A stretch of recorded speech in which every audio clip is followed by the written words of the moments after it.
Attendees are in listen-only mode. Good morning, good afternoon, good evening.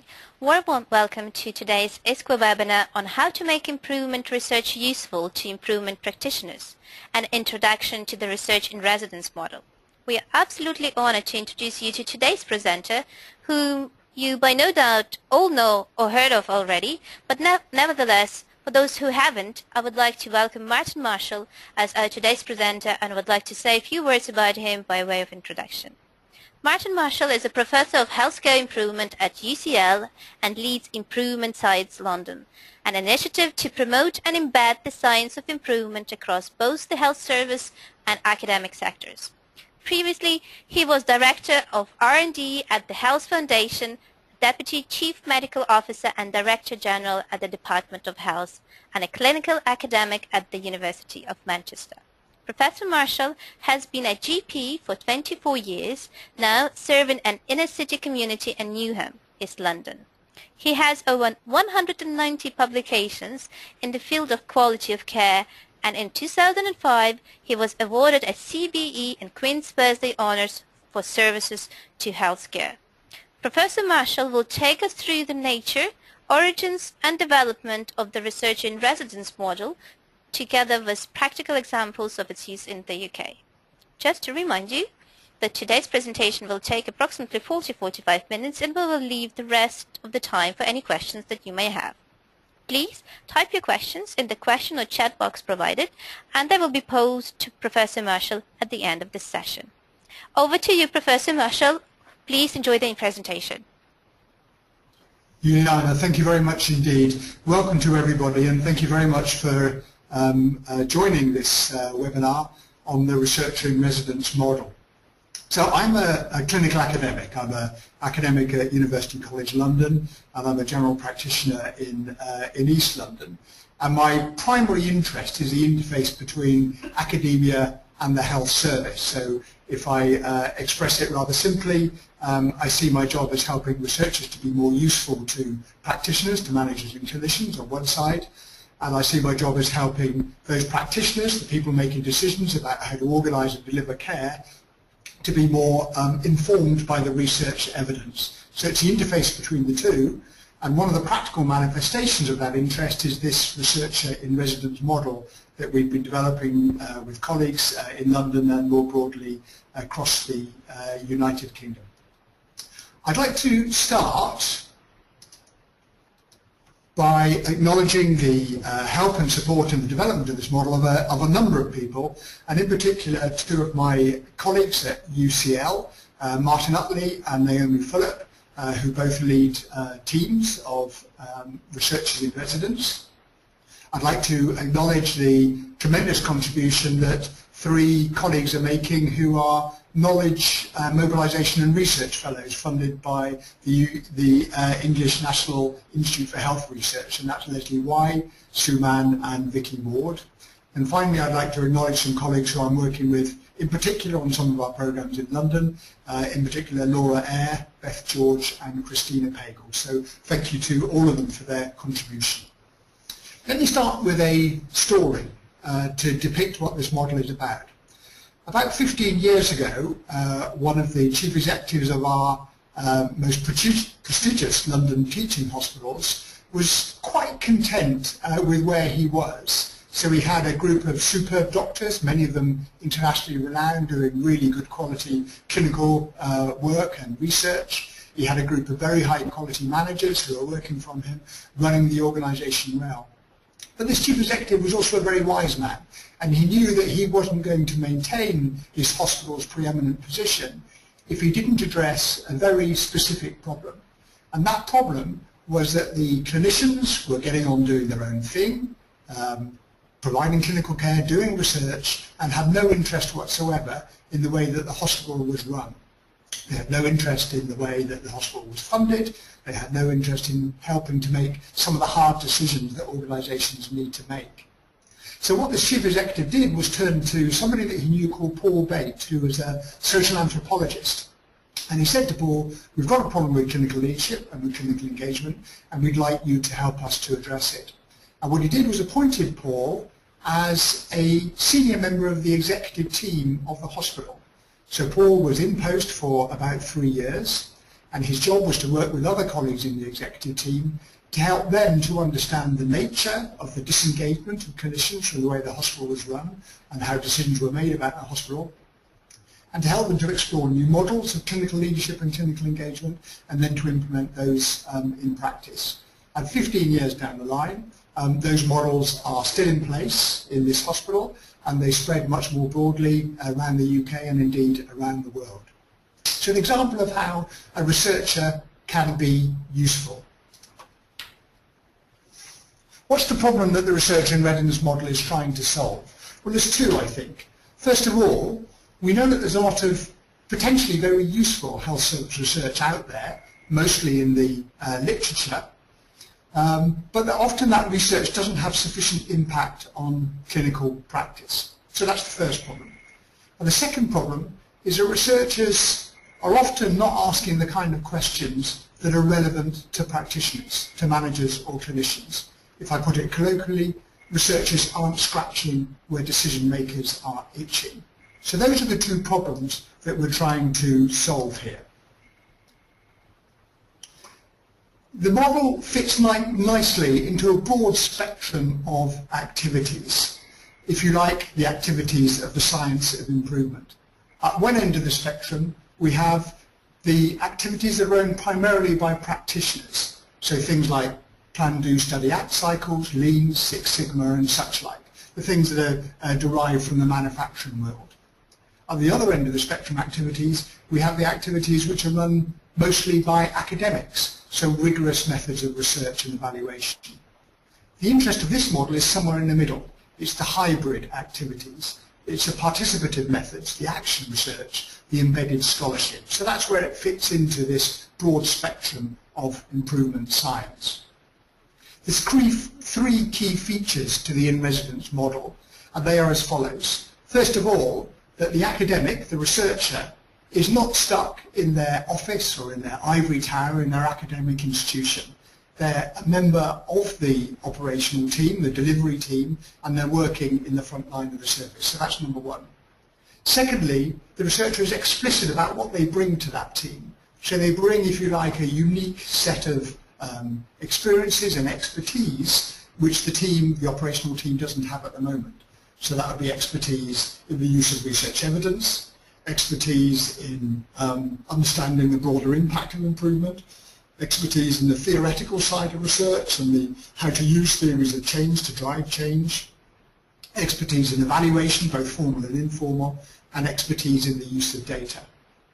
And then the third and possibly most important feature of the in-residence model is that they focus strongly on a process of negotiation of that knowledge.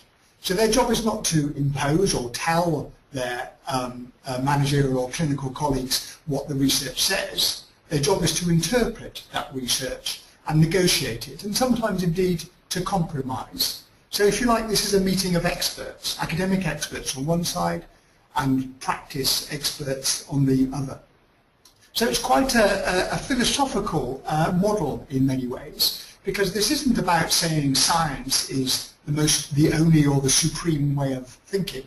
We know that science is a way of acquiring knowledge. We know it's the most rigorous way of acquiring knowledge. But if you're a manager or a clinician, you make decisions using lots of different forms of knowledge. Personal experience, for example, ideology maybe, political pragmatism, intuition.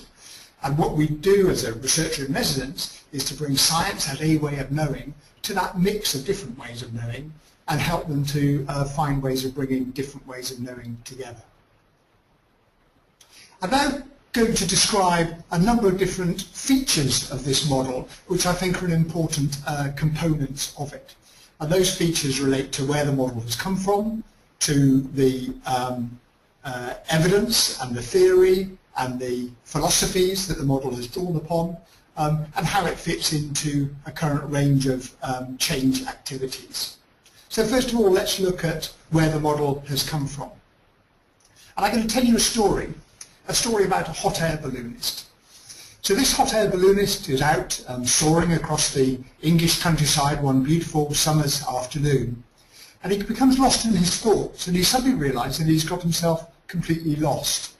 And this is a big problem because the balloonist has got an important meeting with a colleague that he's got to make that evening, so he's got to get back to base. Way down below him on the ground, he can see somebody walking their dog across the countryside. So he uses altitude of the balloon to the point where he can hail that individual, and he says to them, "Excuse me, I'm terribly sorry, but I've got myself completely lost. Can you tell me where I am?" And the walker says, "Yes, of course I can. You're 30 feet off the ground, you're 45 degrees north, and you're 60 degrees west." The hot air balloonist looked at the walker and said, "You must be a researcher." And the walker said, "Well, I am a researcher, yes, but how did you know that?" And the balloonist said, "Well, everything you told me is factually correct, but completely useless. I asked you a simple question, and all you give me is lots of data. I've lost altitude to come and talk to you, and now I'm in a worse position than when we started this conversation." And the walker looked at the balloonist and said, "Well, you must be a manager." And the balloonist said, "Well, I am actually, but how did you know that?" And the walker said, "Well, you don't know where you are or where you're going, and you don't seem to have any instruments to help you get there. You've got to the position that you're in with the help of a lot of hot air. You've made a commitment to a colleague that you can't keep, and now you're trying to blame me for the predicament that you got yourself into." So what this story illustrates is that researchers and practitioners often live in completely different worlds. They speak completely different languages. They have very little in common. And that's the challenge that this researcher in residence model is attempting to address. Actually, the origins of the discrepancy, if you like, between academia, the big space between academia and the service, go back a long way. The term academia, you may or may not know, is derived from ancient Greece. So in ancient Greece, the doers of the ancient Greek world used to live in the big city in Athens. They used to cope with the political heat and the turmoil and the messiness of daily activities. Whereas the thinkers used to escape from that environment. They found it a difficult environment to operate in. So they'd escape out to a little hamlet, no more than an olive grove, just outside the city, a place that was called Academe, hence the name of the expression. So it's a place of refuge, if you like, from the real world. And this description of the separation has gone on since then in many different ways. So over 100 years ago, a correspondent to the Journal of the American Medical Association said the scientific man has been too scientific and the practical man too practical. And the result has been unfortunate for both.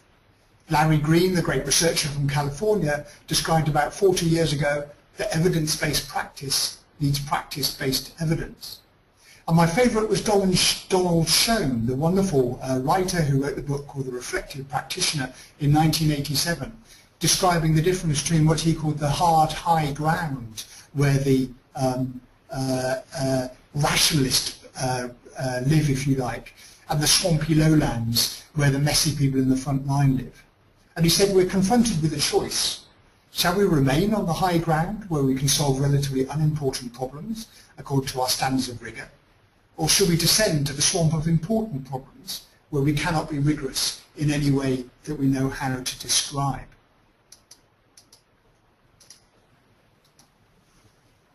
A number of people have reflected on these boundary activities, and indeed they've reflected in very positive ways of how operating at the boundary can sometimes produce enormous benefits. So Tillich, the German philosopher, said the boundary is the best place for acquiring knowledge. And how do you do that? Well, Yo-Yo Ma, the cellist and great thinker, described the edge effect, which comes from ecology. And he said the edge effect occurs at the border between two ecosystems, for example, savanna and forest. At that interface, where there is least density of any one life form and greatest diversity of different life forms, each living thing can draw from the core of two ecosystems. That is where new life forms. So this boundary between academia and service is a boundary which is potentially very fruitful indeed. The second area I wanted to look at was the extent to which the model is well established in other sectors. Indeed, it's derived from other sectors. So a sociological critique of the in-residence model would essentially say that when you become an expert in anything, you develop your expertise, you start talking to other experts, and that expertise becomes more and more rarefied. It spirals out of control, it spirals away from the people who could benefit mostly from it. And what the in-residence model is essentially, it democratizes that expertise, it brings it back to the masses. So Barnsley Football Club have democratised poetry by introducing a poet in residence who stands on the pitch in the middle of the game, between the two halves, I should say very quickly, and recites poetry. The British Library has produced an innovator in residence. The first example of a researcher in residence I could find, in the UK at least, was created by the Department for Education, and they took expert university researchers out of the universities and put them into schools, primary schools and early secondary schools, to help the children to understand some of the joys of science. So there's a number of different examples of the model in other sectors and examples of how researchers in residence have been developed. The third component of this model is that it draws on a range of different bodies of knowledge, bodies of literature, if you like. So whilst the model itself is very practical, it's very pragmatic, it actually has a sound theoretical basis, and also, as I'll describe in a few minutes, a sound epistemological or philosophical basis as well. So there's two particular areas of literature that the model draws upon, and the first one of those is what we used to call getting research into practice, but we now have many different names for it, and probably the most popular name is knowledge mobilization. So it's about how do you mobilize knowledge. And this is an interesting field in which essentially, if I could simplify it, there's two different ways of getting research into practice. And it depends a little bit on your mindset, on how you think about the problem. So if you see the problem as one of knowledge transfer, which essentially says here on one side we have a group of very clever academics who are brimming over with knowledge, and here on the other side we have a group of practitioners, empty vessels who need to be filled with that knowledge, and all we have to do is transfer from A to B, then that has a certain set of assumptions underpinning it. It has the assumption, for example, that the nature of evidence that we're trying to transfer is a product, it's something concrete, it's got a beginning and it's got an end. And the nature of the decision-making process that we're trying to influence is a one-off event. And if you think of knowledge mobilization in that way, then the solution is very obvious. All you have to do is either push the knowledge from A to B or pull the knowledge from B to A. So the mechanisms that you'd use would be things like guidelines, for example, perhaps, or maybe you would use financial incentives. Or for the pull approach, what you'd use is educational courses, so you'd be educating clinicians and managers to make better use of research evidence. This model is essentially the dominant model. It's the model that we use most in our health services. And in many ways, I don't want to be too critical of it, because it is a model that works if the evidence that you're trying to transfer is pretty certain, if it's pretty uncontested, and if it's relatively simple, if you like, relatively straightforward. So clinical evidence, evidence-based medicine is a good example of that. The problem, of course, is that a lot of the evidence that we're talking about for quality improvement, health services research, is not of that nature. And here, you have to think differently. Here, rather than thinking of knowledge transfer, you think about this as a knowledge production problem. So it's the way that knowledge is produced which causes the problem with mobilizing knowledge. And here again, there's a set of assumptions. So the nature of the evidence that you're trying to move is not a product, it's not concrete, it's a process. The nature of the decision-making process that you're trying to influence is not a one-off event, it's an iterative social process. And the methods that you then use would not be simple ones like guidelines or financial incentives, but they'd be much more co-creational ones. They'd be ones where the knowledge is created together in partnership, where the conflicts between different forms of knowledge, as I described in the hot air balloon story, are negotiated and worked through together. The second body of knowledge that the model draws upon is that of participatory research. And participatory research is an interesting form of research which is alien to many health service researchers, particularly I have to say ones trained in a traditional medical environment. So participatory research has a number of features. It's about collaboration across a range of different stakeholders. The desire, the intent, if you like, is to solve practical problems rather than think about theoretical or high-flying ideas. The emphasis is on initiating change through greater understanding and through shared learning, on reflection, on collective inquiry. There's a willingness to find common ground, as I've described, through negotiation and compromise. It's grounded in experience, it's very sensitive to context, and the orientation is towards building agency and democracy. And what participatory research does is reject the polarised epistemologies, which I'll come on to in a second. It's an interesting form of research which, as I say, a lot of medically trained people have problems with, and Cornwell described this beautifully. She said, the training of some researchers makes it hard for them to relinquish control and embrace community diagnosis and local knowledge. They're taught to consider themselves and the knowledge they've learnt as superior. Training instills researchers notions of objectivity and of the purity of science, which numbs them to the political realities of life in the real world. Quite hard-hitting, isn't it? Numbs them to the political realities of life in the hard world. Penultimately, the model is underpinned by a very distinct philosophy of science, a very distinct epistemology. Now, as a young researcher, I used to get slightly energised and slightly bored of the very polarised discussions in epistemology between rationalists, positivists on one side, and constructivists or interpretivists on the other side of the spectrum. And none of them quite seem to fit in with the model that we're trying to develop here as researchers in residence. So I was delighted to find that there's another epistemology called pragmatism.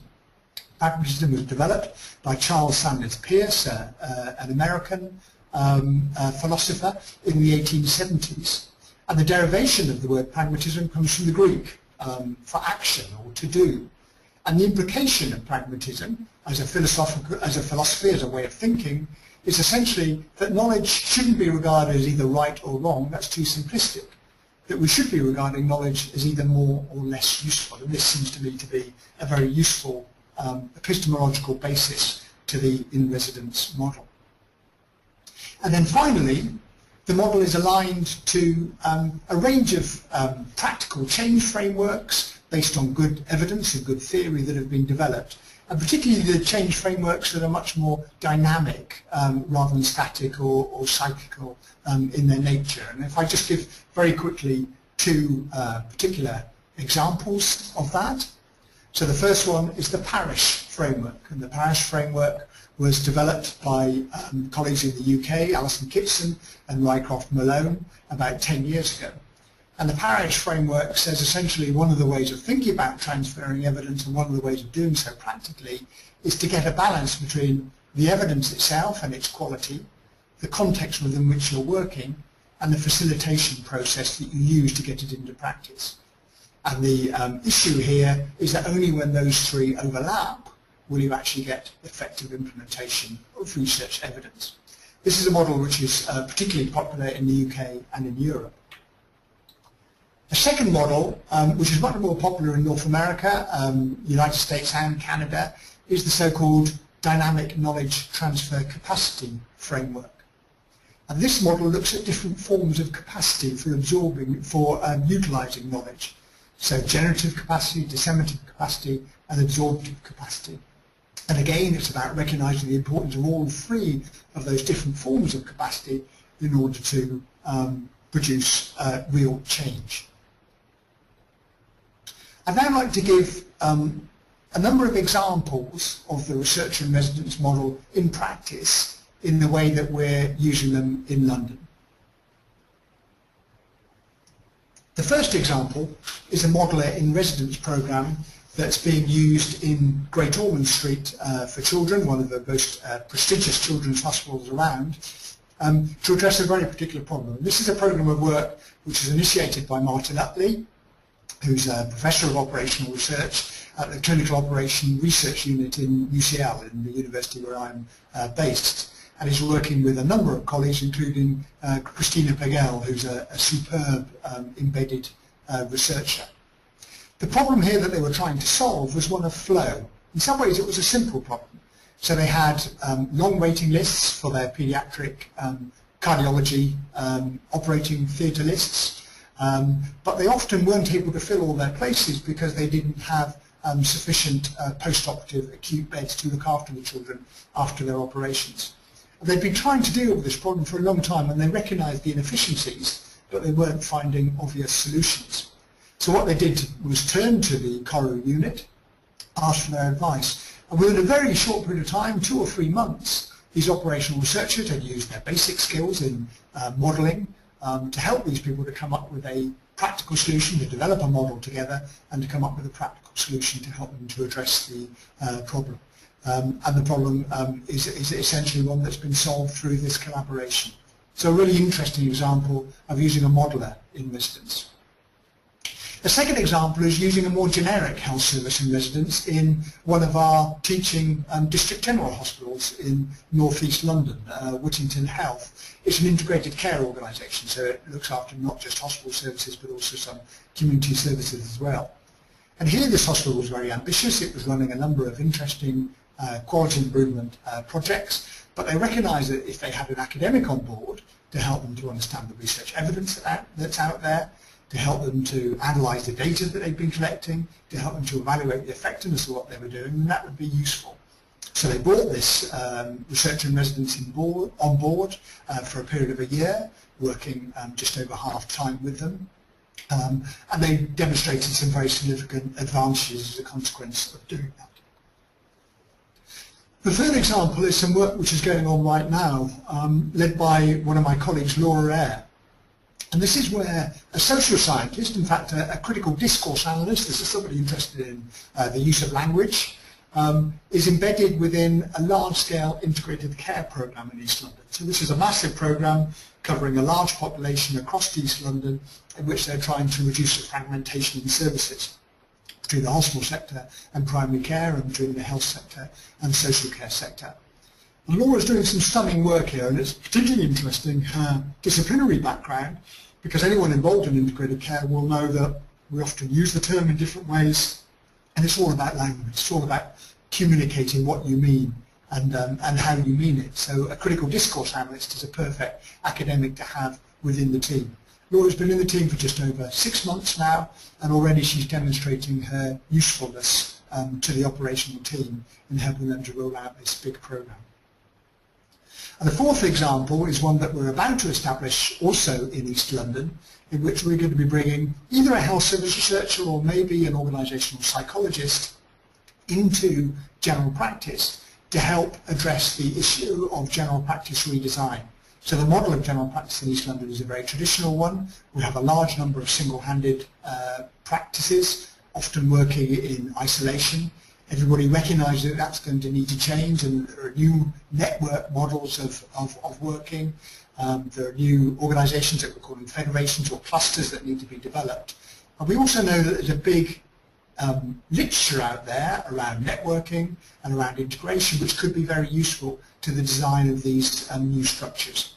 So this researcher that we're about to appoint to this programme is going to be working with our clinical commissioning group and with the general practices to help them to implement these different models. This slide, if you like, compares and contrasts the different models that I've described, and I won't go through it in detail. I hope you're able to see most of the details there for yourself.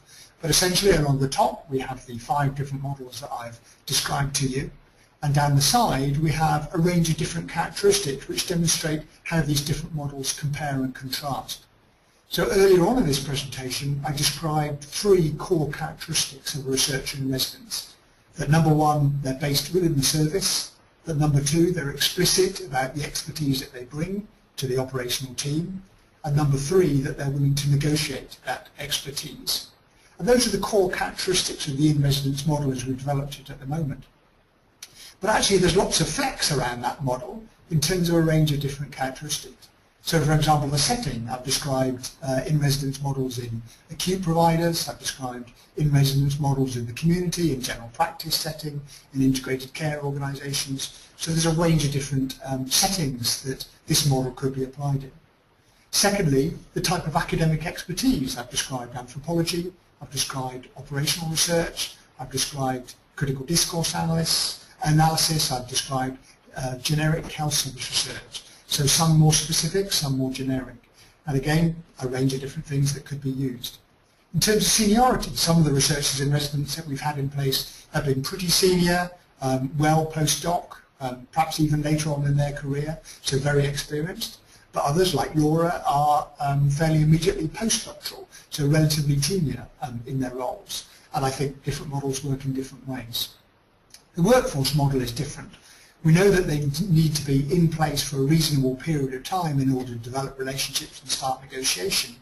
But some of the models are different. Some of the models are full-time for 3 years. Some of them are part-time for 1 year. So again, there's a lot of flexibility that could be used. Their positioning within the organisation is different. So some of them are based in the executive team at a senior level in the organisation. Some of them are based right in the front line. Some of them are based across different levels within the system. The funding model is also quite different. So some of them, most of them in fact, are funded by the health service, either by the provider or the commissioner that's doing the work in question. Some of them are funded through external fellowships or through charities. Some of them could be funded through traditional research funding. So there's lots of different ways of funding this particular model, and I'll come back to that in a few seconds. And then finally, I've described a whole range of different projects. What's most important is that research and residents spends time negotiating what they want to do with the practitioners. So they don't go in there with a research idea, with a favourite idea that they want to test out. They go in there to be of service to the practitioners, and that process of negotiation in which they decide what is a good research question, is this an answerable one, how quickly can we do it, what resources can we do it, are all questions that need to be discussed between the researcher and the practitioner team. It's quite early days for this model. So the models in residence have been running for about 3 years now. Some of the other models have just started in the last few months or are just about to start. So it's early days to think about what the learning might be. We have conducted a number of informal evaluations and one small scale but rather more formal evaluation. We will be doing more, and I'll come back to that soon. But there's a number of issues that are coming forward which I think represent early learning for us, and ones which I hope will be useful to you if you'd be keen on replicating this model. So the first thing is it's gratifying to see that this model seems to be very attractive to people working in the NHS in the UK, in the health service. So providers and commissioners seem to be interested in it. And that in itself is a victory because, let's face it, academics don't always have a reputation for being useful to practitioners, so practitioners don't always turn to them. So that's good news. The second bit of learning is that whilst some academics like the idea, quite a few have significant concerns and legitimate concerns about the model.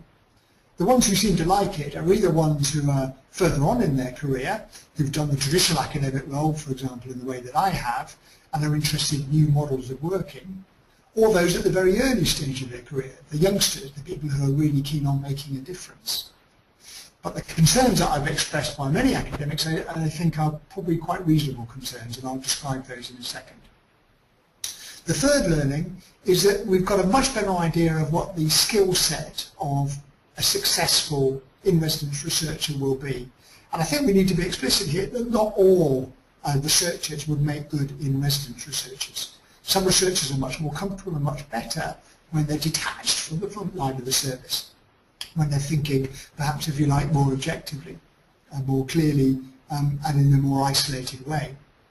But what we do know is that those who can do it well are the ones who have credibility, the ones who have the ability to listen and to reflect, the ones who have excellent communication skills, the people who are able to negotiate, and the people who are able to influence, and most importantly, I think, the people who are resilient, because this is really hard work, working in the front line with practitioners, having to make compromises that often you don't have to make when you're a traditional academic.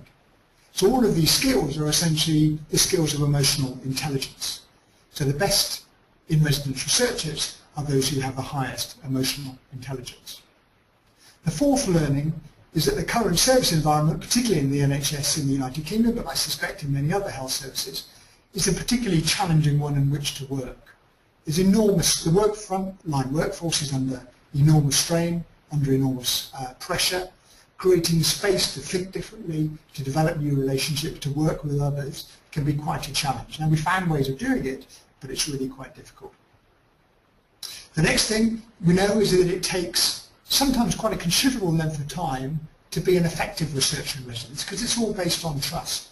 It's dependent on you getting into an organisation, building relationships and developing those trusting relationships. And a number of organisations have said when their researchers first arrived, they were initially rather suspicious of them. They thought of them as, well, a useless academic, what can they possibly do for us? Or maybe another management consultant come here to tell us what to do. And they didn't get the model of a much more open collaboration between two different ways of thinking. So time needs to be allocated, and that's why I think the model requires a substantive time for the researcher and residents, not just popping in for half a day a week. The next thing that we've learned is that some conversations that researchers need to have with practitioners, with their clinicians and managers, can be very sensitive. So if you see something going on, if you see something going wrong, for example, then the propensity of a researcher would often be to feed that back, to make that clear, to be explicit about it. That's their job, to be objective about what they're seeing. But the relationship is much more nuanced for an in-residence researcher. They need to be able to think about, is this the right time to feed something back? What are the consequences of feeding something back? Will the disadvantages of feeding it back now outweigh the advantages? What is the best timing for feeding it back? And making those decisions, all part of emotional intelligence, can be quite challenging. And then there's two questions that are still open that we really haven't worked through sufficiently yet, but we need to do so. The first is the role of patients. You'll notice I've spent very little time discussing patients in this model, and I think we need to think that through. I'd be very grateful for your comments if you have any suggestions or questions about that. And secondly, the ethical dimensions. Is this traditional research that requires ethical permission from whatever your board might be? Or is this essentially service improvement, not working with vulnerable populations that doesn't require ethics approval? And that can sometimes be quite a challenging question to answer. So finally, what next? About last summer, a group of us published a paper in BMJ Quality and Safety in which we outlined the model that I've described to you today. And I'd urge you to have a look at that paper in BMJ Quality and Safety because I think it provides more detail than I've been able to provide in this presentation. What we've done is identified lots of questions about a model which is at a very early stage of its development. And what we want to do now is to plan a much more detailed, a much more critical evaluation of the model, and we're discussing what kind of methodologies we might want to do that and where we might seek funding to do that. So there's a group of us working together to plan a large-scale evaluation of the model. There's lots of questions that we've been surfacing through the work that we've done so far. Some of them are big questions, some of them more micro questions.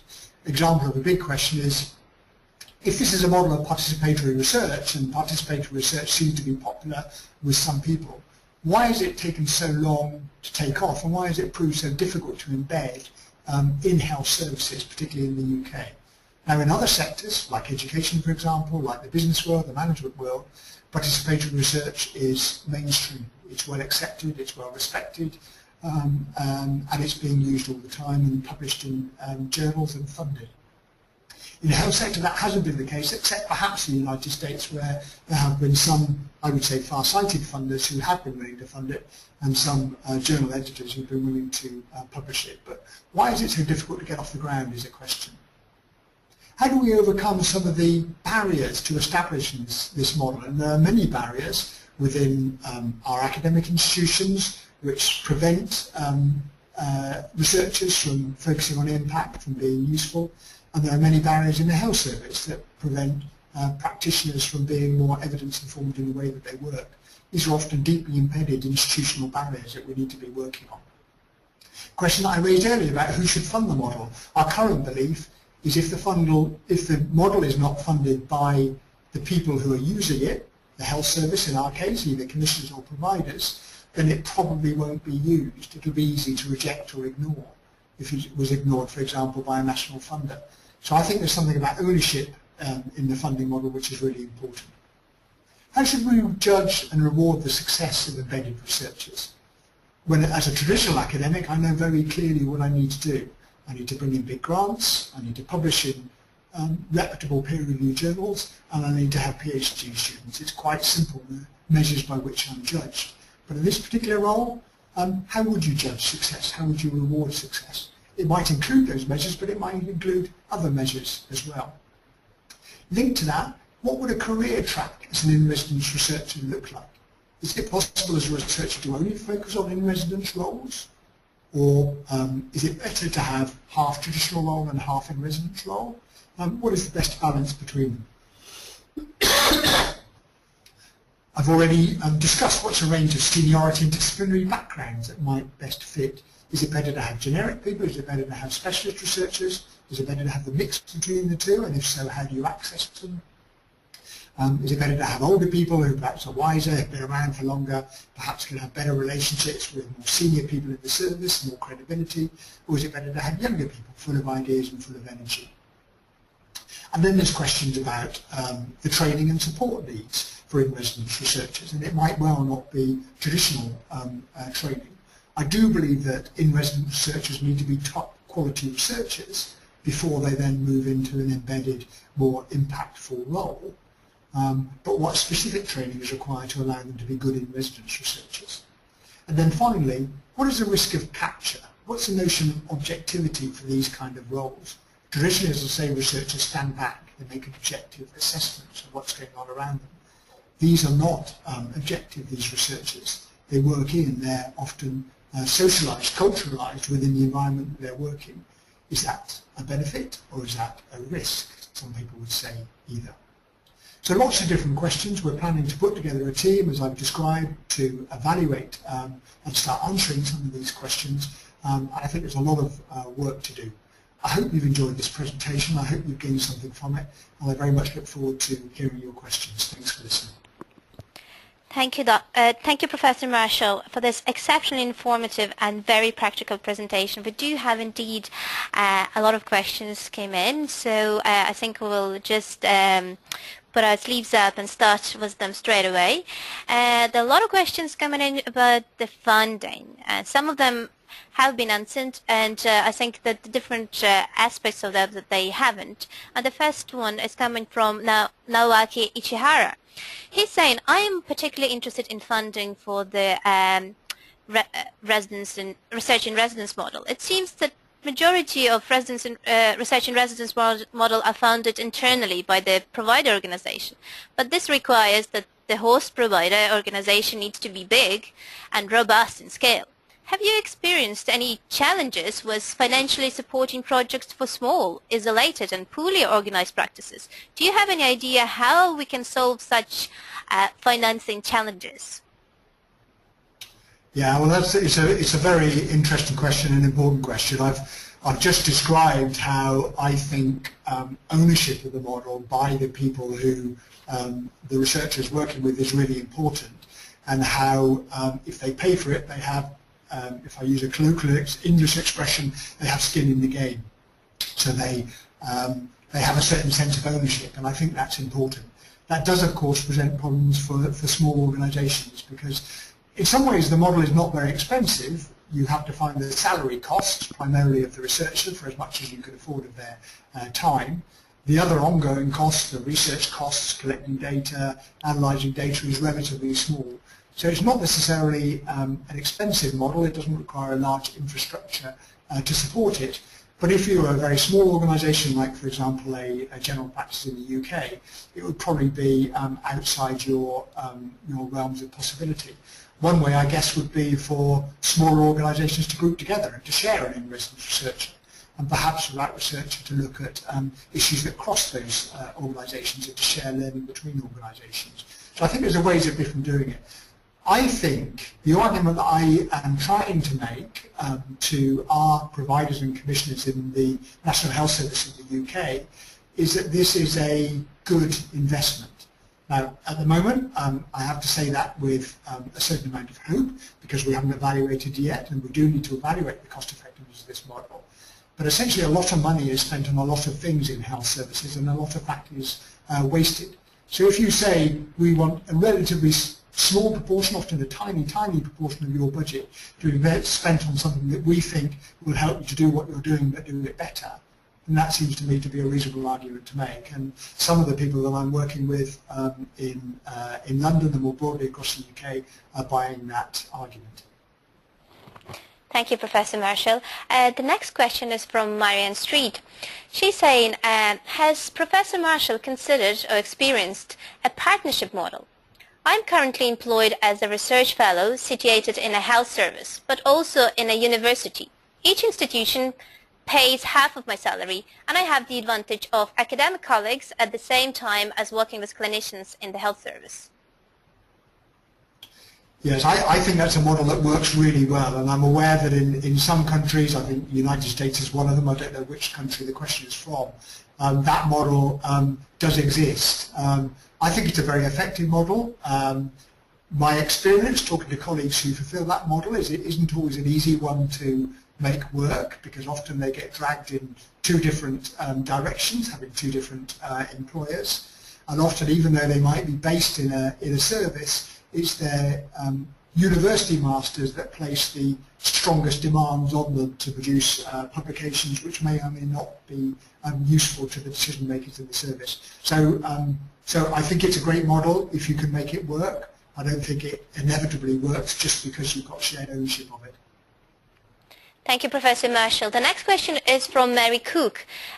She's asking for any advice on how to start this conversation for the researcher in residence model, how to start the conversation with services and academia. Yeah, so I don't know, which country was this question from?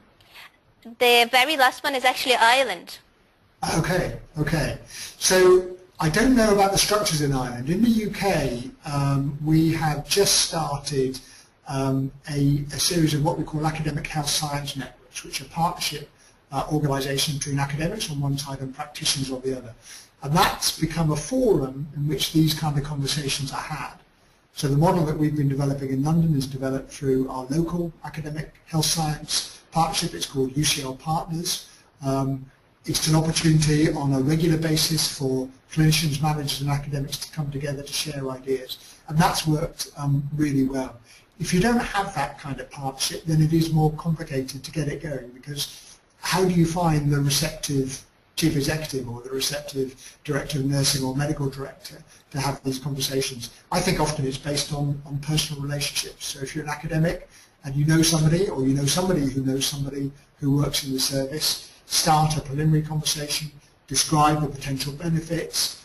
Often, as I say, people working in the service engage with this model very quickly. They find it an exciting model. They like the way that it's framed. Tease them a little bit with the idea, and then start talking to them in more detail about what it could mean to them, and then start talking to them about where funding could come from. Thank you, Professor Marshall. We have a response from Naoki Ichihara. He has asked his question, but he's trying to justify the reason for asking this question.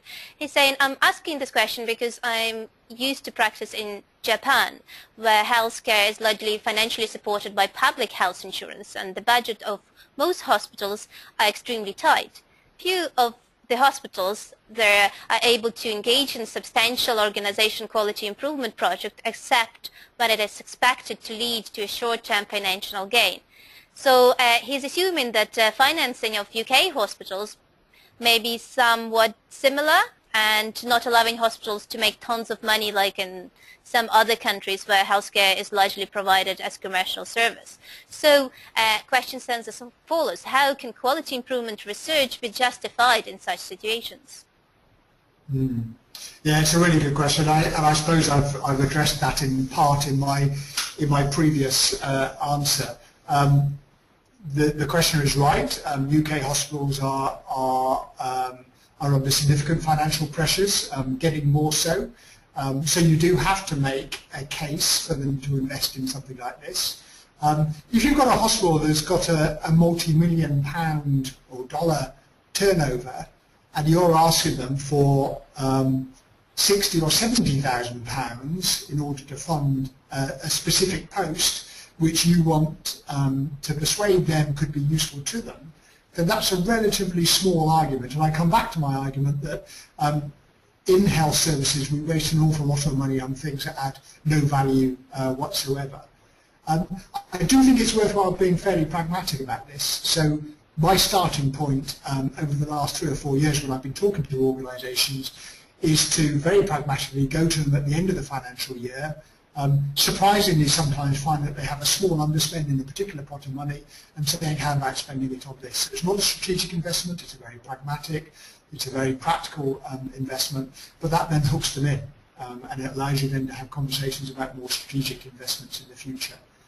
I would use the argument that we're in severely financially constrained times as an argument for this model because of the potential benefits that it gives, rather than an argument against this model. But you do have to be quite clever, quite entrepreneurial in the way that you make that case. Thank you, Professor Marshall. The next question is from Siobhan McCarthy. She's thanking you for this fantastic presentation, and she's asking, how well does the model work, depending on whether the measurement project is primary for improvement, accountability, or research?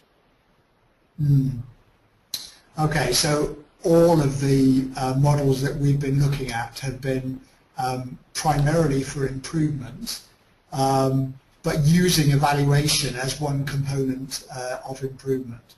So the benefits, I think, of this model are that it does two things at the same time. The first thing is it mobilizes, it utilizes evidence that we already have that's out there in the literature. So I've described that one of the roles of the research analyst is to interpret that evidence.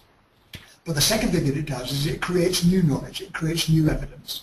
So in doing pragmatic evaluation at the same time as being embedded in the service, you're generating new knowledge which allows you then to feed that back.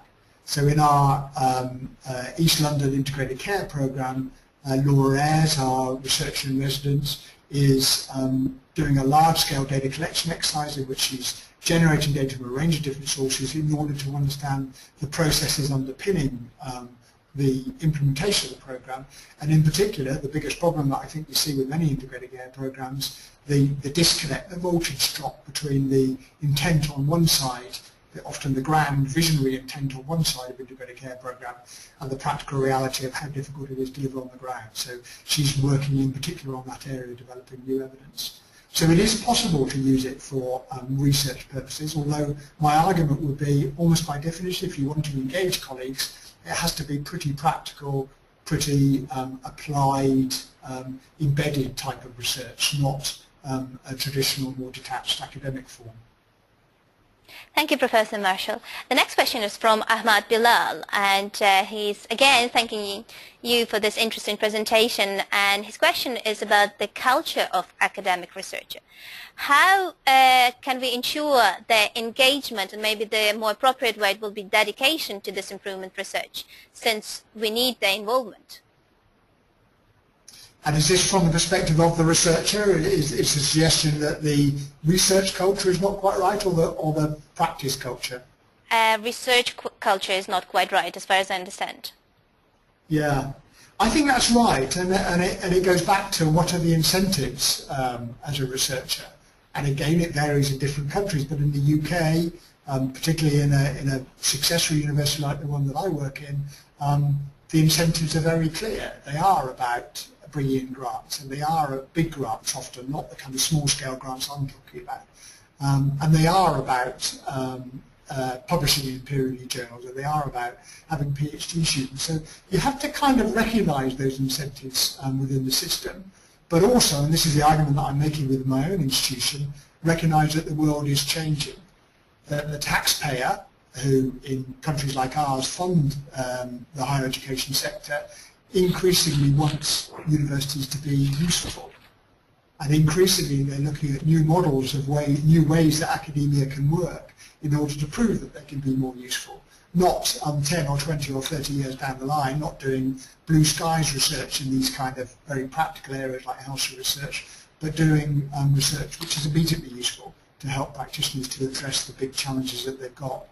So I think there is a cultural challenge here, but I think we should be optimistic that for a range of reasons, actually not least the values of some of the young researchers coming through who are very focused on being useful, that's going to change. So whilst I sometimes feel like a fish out of water as an academic in a prestigious academic institution, Actually, I think I'm probably swimming in the right direction. I think that we're all going to find that our institutions shift in the direction of much more participatory, much more research with much more immediate benefit. Thank you, Professor Marshall. The next question is, what is the role of researcher at the final decision making? Yeah, well, that's a really interesting question. I don't think we know the answer to that yet. But the model that I've described is one of collaboration, of co-creation, in which the researcher accepts responsibility for the final decision. So they have a stake in it. So they don't just advise, but they celebrate when the decision is right, and they commiserate and feel the pain when it isn't the right one. So my belief is that they should be in there negotiating, and if they see a group of managers or clinicians make a decision that isn't evidence-based, that doesn't feel right, then they're willing to challenge that decision.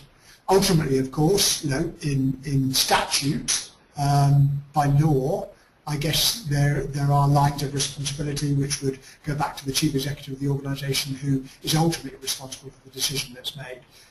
But I don't think that that should be our only way of thinking about the problem. We should not just think about it in legalistic ways. We should think, if you like, morally about what our responsibilities are and what contribution we can make to better decision making.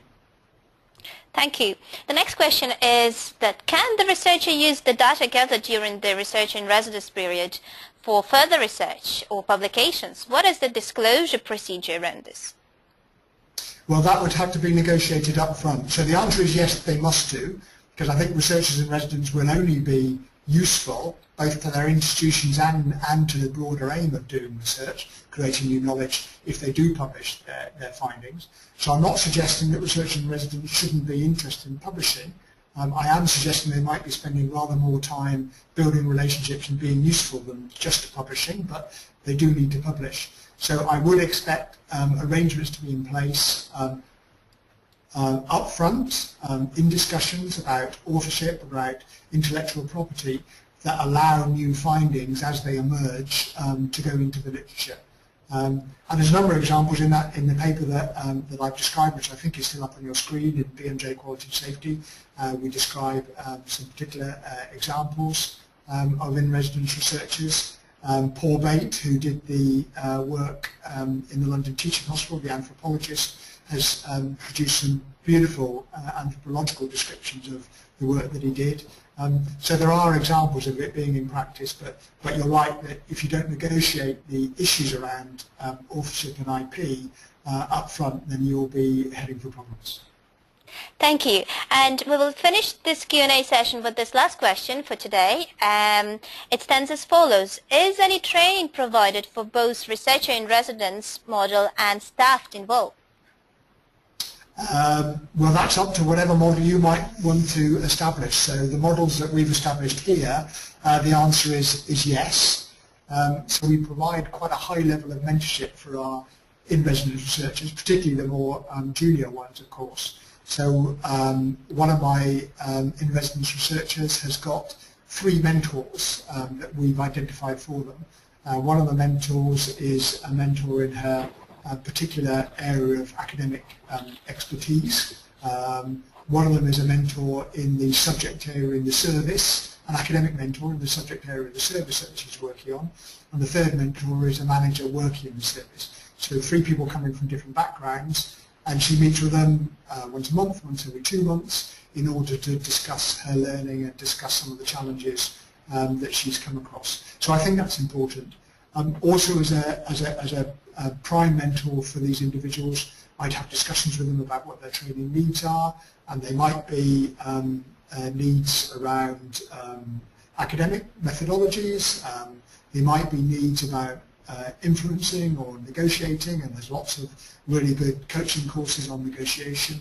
There's a range of different learning approaches that can be used, but I think the questioner is right that training is required. This is not just something that you go into, and ongoing coaching and mentoring is required as well. Thank you, Professor Marshall. Thank you for this brilliant presentation. I would like to express huge thanks on behalf of ISQua for delivering this an excellent webinar, which will, by no doubt, will be very useful to our fellowship participants and to all others who have attended. We have lots of great feedback. That we really don't have time to go through all of this, but really everybody is just saying how amazing that was. Just to remind everybody that the recording of this webinar will be available on ISQua website within the 24 hours of the actual live webinar taking place. So please pass this information to anybody who might benefit from the information in this webinar.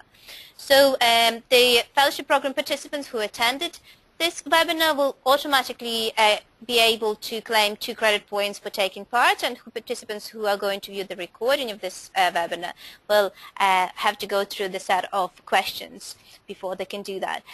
Once again, I would like to thank Professor Marshall for this brilliant presentation, for finding time for us today, and we hope to see him again in the near future for a follow-up session, or either on a research in residence model or any other improvement projects that or ideas that he has. Thank you again. Thank you very much indeed. Thank you, and goodbye to everybody.